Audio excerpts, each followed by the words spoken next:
আবু হুরায়রা রাদিয়াল্লাহু তাআলা আনহু হইতে বর্ণিত রাসূল সাল্লাল্লাহু আলাইহি ওয়াসাল্লাম বলেছেন, আল্লাহ তাআলা 100 রহমত সৃষ্টি করেছেন, তার হইতে কেবল একটি রহমত দুনিয়ার সৃষ্টিগুলোর মাঝে দিয়েছেন, আর 99টি আল্লাহ তাআলার কাছে রয়েছে।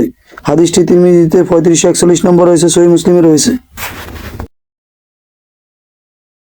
আবু হুরায়রা রাদিয়াল্লাহু তাআলা আনহু হইতে বর্ণিত আছে যে রাসূল সাল্লাল্লাহু আলাইহি ওয়াসাল্লাম বলেছেন, মুমিন বান্দা অবগত থাকতো যে কি ভীষণ ও শান্তি আল্লাহ তাআলার কাছে তৈরি রয়েছে, তা কেউ জান্নাতে প্রবেশের কামনা করত না। আর যদি কাফির লোকও অবগত থাকতো যে আল্লাহ তাআলার কাছে কি অপ্রসীম ও দয়া রয়েছে, তাহলে কেউ জান্নাতে প্রবেশের আশাহত হতো না। হাদিসটি তিরমিজিতে 3542 নম্বর রয়েছে, সহিহ বুখারী এবং সহিহ মুসলিমে রয়েছে। আবু হুরায়রা রাদিয়াল্লাহু তাআলা আনহু হতে বর্ণিত রাসূল সাল্লাল্লাহু আলাইহি ওয়াসাল্লাম বলেছেন, যখন আল্লাহ তাআলা ও সৃষ্টিকুলকে সৃষ্টি করেন সেই সময় নিজের হাতে নিজের উপর অনিবার্য করে লিখে নিয়েছেন, আমরা ও রাহমাত আমার ও ক্রোধের উপর ও বিজয় থাকবে। হাদিসটি তিরমিজিতে 3543 নম্বর রয়েছে, ইবনে মাজাতে 189তে রয়েছে, সহিহ বুখারী এবং সহিহ মুসলিমে রয়েছে। আনাস ইবনে মালিক রাদিয়াল্লাহু তাআলা আনহু বলেন, রাসূল সাল্লাল্লাহু আলাইহি ওয়াসাল্লামকে আমি বলতে শুনেছি, বারাকাতময় আল্লাহ তাআলা বলেন, হে আদম সন্তান, যতক্ষণ আমাকে তুমি ডাকতে থাকবে এবং আমার হইতে ক্ষমা পাওয়ার আশায় থাকবে, তোমার গুনাহ যত অধিকে হোক না, তোমাকে আমি ক্ষমা করব। সুবহানাল্লাহ। এতে কোনো পরোয়া করব না।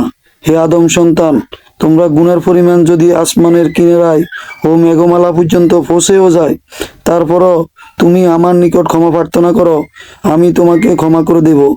এতে আমি পরোয়া করব না। হে আদম সন্তান, তুমি যদি সম্পূর্ণ পৃথিবীর পরিমাণও গুনাহ নিয়ে আমার নিকট আসো এবং আমার সঙ্গে কাউকে অংশীদার না করে থাকো, তাহলে তোমার কাছে আমিও পৃথিবীর পূর্ণ ক্ষমা নিয়ে হাজির হইব। হাদিসটি তিরমিজিতে 3540 রয়েছে, রাউজুন নাজির কিতাবে 432 নম্বর রয়েছে।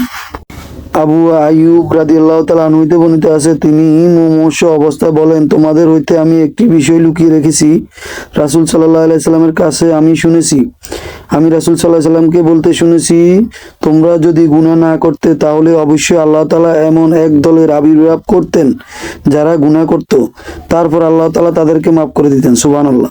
হাদিসটি তিরমিজিতে 3539 এবং মুসলিমে হাদিসটি রয়েছে।